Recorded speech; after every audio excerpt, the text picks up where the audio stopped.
Welcome to triple R news Telangana. నాయకులు కార్యకర్తలు స్థానిక సంస్థల ఎన్నికలపై దృష్టి సారించాలని కాంగ్రెస్ రాష్ట్ర వ్యవహారాల ఇన్ఛార్జ్ దీపా దాస్ మున్షి సూచించారు. నిజామాబాద్ జిల్లా డిచ్పల్లి మండల కేంద్రంలో నిజామాబాద్ పార్లమెంటరీ ముఖ్య కార్యకర్తల సమావేశంలో పాల్గొన్నారు. సందర్భంగా ఆయన మాట్లాడుతూ నిజామాబాద్ జోడో నినాదంతో కాంగ్రెస్ కార్యకర్తలు నాయకులు ముందుకు వెళ్లాలని సూచించారు.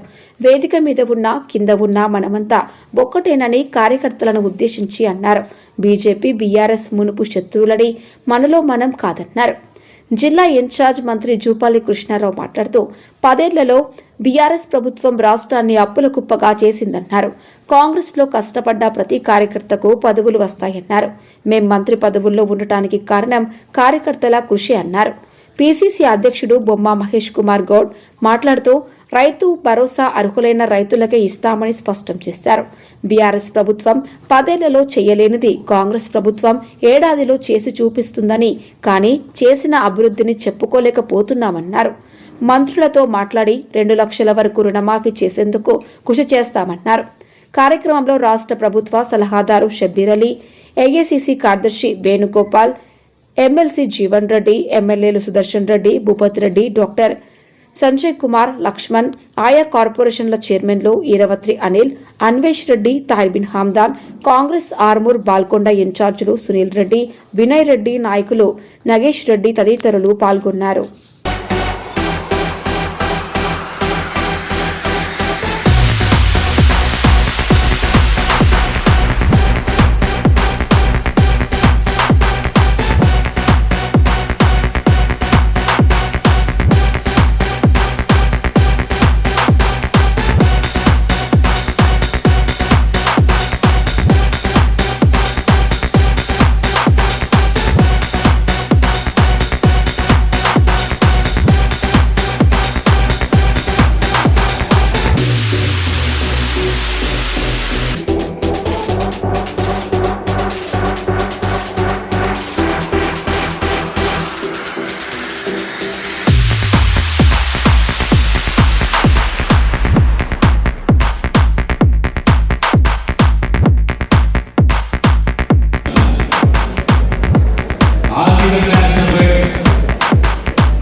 और इसका रैली हम 26 से पहले तेलंगाना में भी करेंगे, सारे डिस्ट्रिक्ट में करेंगे, सारे ब्लॉक में करेंगे.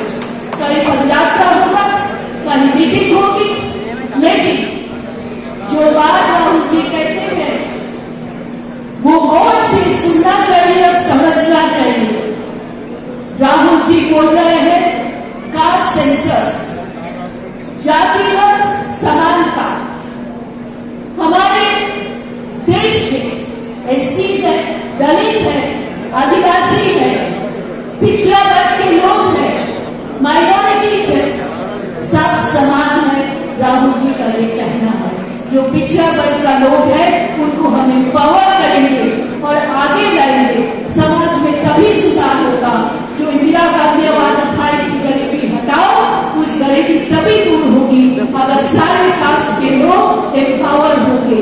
शिक्षा मिलेगा, काम मिलेगा, उनके पॉकेट में पैसा होगा, तो फिर समाज में समानता आएगी. और ये राहुल गांधी का बात है, ये मान के हम लोग चलते हैं. तेलंगाना में बहुत सारे काम हमारी सरकार कर रही है. विपक्ष बहुत बातें करते हैं, वो बातों की जवाब हमें देना चाहिए. कैसे जवाब देंगे?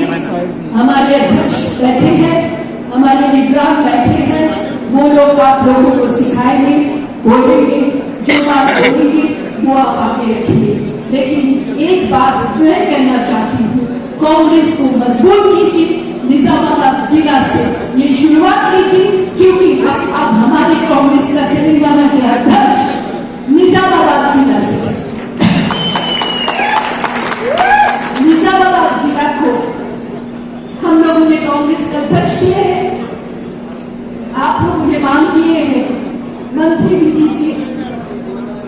वो हमारी बात नहीं है, हाईकमान तैयार करेंगे। लेकिन आप लोग ये साबित कीजिए कि निजामाबाद में कांग्रेस मजबूत है, तो देखिएगा मंत्री आपके पास आ जाएगा। मजबूती के साथ प्रमाण करना है, साबित करना है कि निजामाबाद में कांग्रेस मजबूत है। मजबूत कीजिए। आप सब लोग खुश रहिए। नए साल 2025 की बहुत बहुत मुबारक। धन्यवाद। जय। 30-40 సంవత్సరాల వయసు వాళ్ళే అవునా, 60-70 సంవత్సరాల వయసు వాళ్ళు తక్కువ. ఖచ్చితంగా సందర్భం వస్తుంది. ఒకరికి ఒక పనులు రావచ్చు, ఒకరికి ఇంకో పనులు రావచ్చు, ఒకరికి ఒకసారి రావచ్చు, ఇంకొకరికి ఇంకోసారి రావచ్చు. ఖచ్చితంగా ఆ సందర్భం వస్తుంది.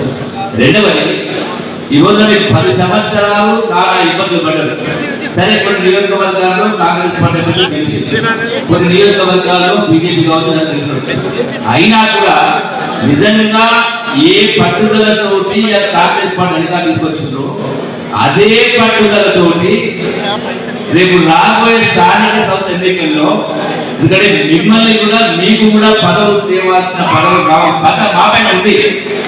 అంటే అదే పోరాటంతో పదవులు పనిచేస్తే రేపు సర్పంచులు కావచ్చు, ఎంపీలు కావచ్చు, జడ్పీలు కావచ్చు, ఇవన్నీ కూడా జిల్లా పరిషత్ కావచ్చు, ఇవన్నీ కూడా మనం గెలుచుకుంటే అధికారంలోకి వస్తే అధికారం మీరే చెలాయిస్తారు. మేమే నియోజకవర్గాల్లో.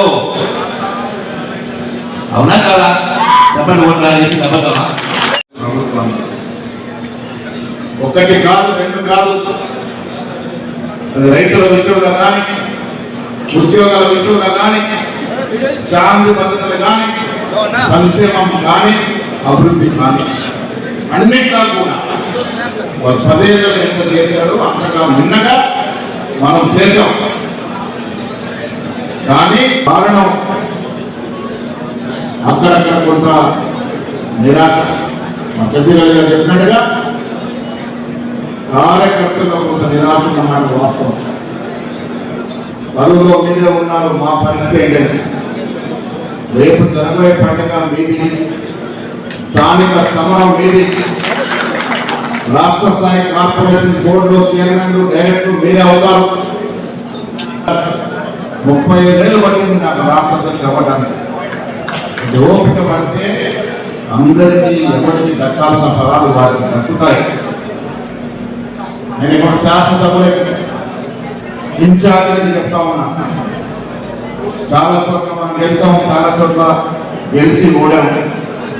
ఏదైనా కార్యకర్తల సహకారం వల్లే, వారి వల్లే మనకు ఓట్లు వచ్చాయి. మీ కళ్యాణం వారు చేశారు, వారి కళ్యాణం మీరు చేయాలి, ఇప్పుడు మనం చేయాలి.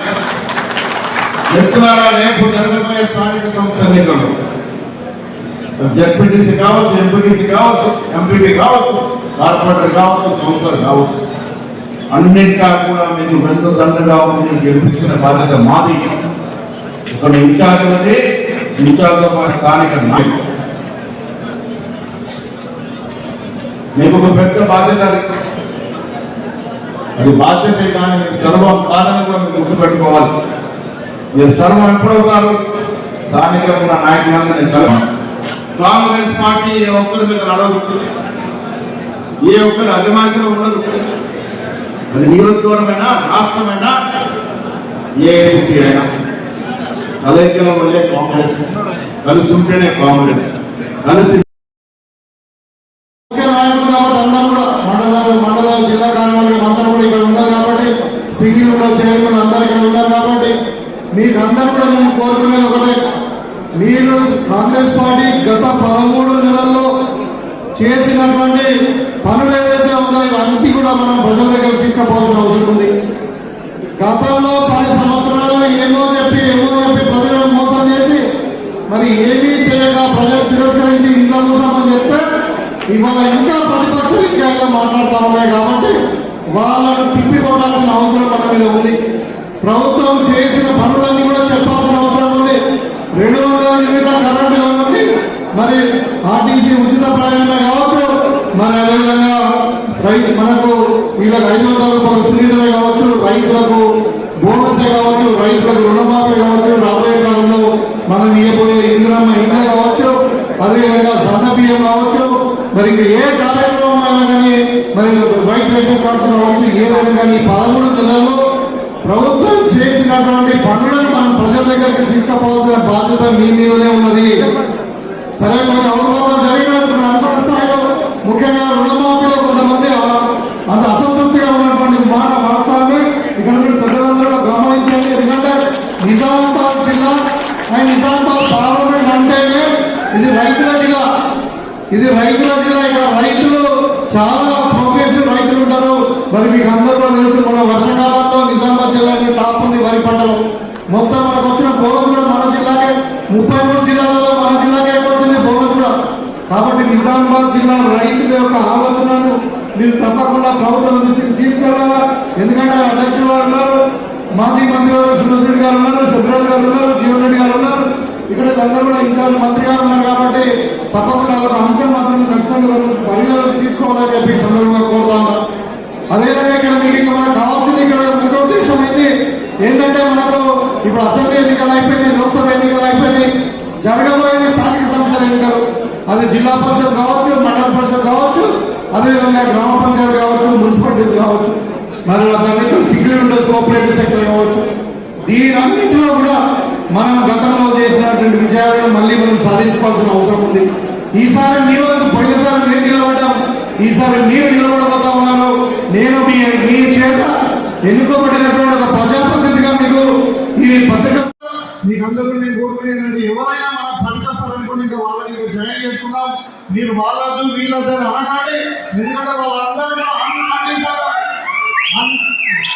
ఎవరికి కూడా మనం ఏం ప్రామిస్ చేయము, అన్ని కండిషన్లో వాళ్ళు జాయిన్ అయిపోయి జాయిన్ చేసుకుంటాం. కాబట్టి మనకు బలపడతాము, ఇంకా మనం ఇంకా లాభమైనది వాళ్ళ ద్వారా 10 ఓట్లు వస్తే ఉంటే తప్పకుండా వాళ్ళందరూ కూడా జాయిన్ చేసుకుంటామని చెప్పి సందర్భంగా నేను తెలియజేస్తాం. మీకు అందరూ మరొకసారి రేవంత్ రెడ్డి గారు మన ముఖ్యమంత్రిగా ఉన్నారు, మన నిజామాబాద్ బిడ్డ. మరి ఇక్కడ బీజేపీ నాయకుడు చేసినటువంటి కమెంట్స్ మీద ఉడుకు రక్తంతో ఉన్న మా యువజన కాంగ్రెస్ కార్యకర్తలు బీజేపీ ఆఫీస్ పైన నిరసన తెలపడానికి పోయినారు. తర్వాత సమన్వయం కోల్పోయినటువంటి బీజేపీ నాయకులు పకడ్బందీగా గాంధీ భవన్ మీద దాడులు చేయించినారు. నేను చెప్పేది ప్రజలకు ఇచ్చే సందేశము, ఎవరు కూడా వేరొకరి ఆఫీస్ మీద దాడులు చేయడం అనేది సమంజసం కాదు ప్రజాస్వామ్యంలో. కానీ ప్రియాంక గాంధీ మీద చేసిన కమెంట్స్ మాత్రం తీవ్రంగా ఖండించాల్సినవే. దానికి నిరసన తెలిపే విధానం నిరసన తెలపాల్సిన అవసరం ఉన్నది. ఇలా యువజన కాంగ్రెస్ మిత్రులు ఉడుకు రక్తంతో పోయినారు. కానీ నా ఉద్దేశంలో ఒక పార్టీ వారు ఇంకొక పార్టీ ఆఫీస్ మీద దాడి చేయడం సబబు కాదు అనేది నా ఉద్దేశం. వారు కూడా గాంధీ భవన్ మీదకి వచ్చి నానా యాగి చేసినారు, అది కూడా తప్పే, దాన్ని కూడా ఖండిస్తూ ఉన్నాను. ఇరువైపులా సమన్వయం పాటించాల్సిన అవసరం ఉన్నది. కానీ మళ్ళా చెప్తున్న మిత్రులారా, ప్రియాంక గాంధీ మీద చేసినటువంటి కమెంట్స్ మాత్రం క్షమించరానివి.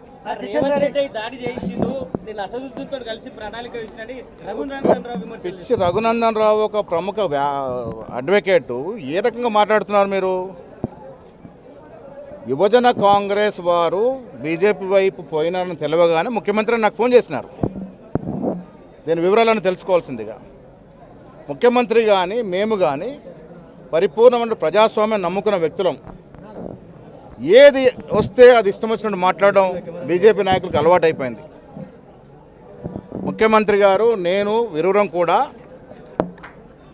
ఎవరి మీద దాడి చేయడానికి కూడా ప్రోత్సహించాం. ఇది మాకున్నటువంటి ఒక కమిట్మెంట్. Thank you.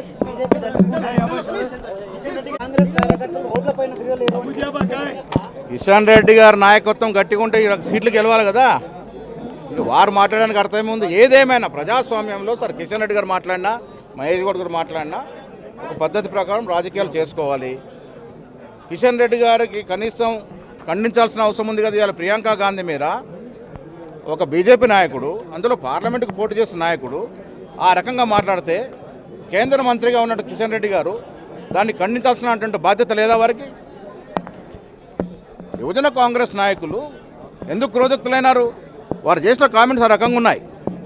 అయినప్పటికీ కూడా మేము ఇలాంటి దాడులు ప్రోత్సహించమని మాట చెప్తా ఉన్నాం. నేను కానీ ముఖ్యమంత్రి గారు చెప్తా ఉన్నాం. Thank you. అడ్డంగా దొరికిపోయినారు. నేను జైలుకు పోవడానికి సిద్ధంగా ఉన్నాననే మాట చెప్పి ఉన్నారు. మళ్ళీ కోర్టులు ఆశ్రయించి తప్పుకునే ప్రయత్నం చేస్తూ ఉన్నారు. ఇది ప్రజలకు అర్థమైంది. తప్పు చేసిన వాడికి శిక్ష పడాలన్నదే తెలంగాణ ప్రజలు కోరుకుంటున్న అంశం. దానికోసం మమ్మల్ని అధికారం తీసుకొచ్చినారు. కేటీఆర్ గారు దోషిగా తేలితే తప్పకుండా జైలుకు పోవాల్సిందే. సుప్రీంకోర్టు పోయినా ఎక్కడ పోయినా దాంట్లో మాత్రం తప్పిదాలు జరిగినాయి.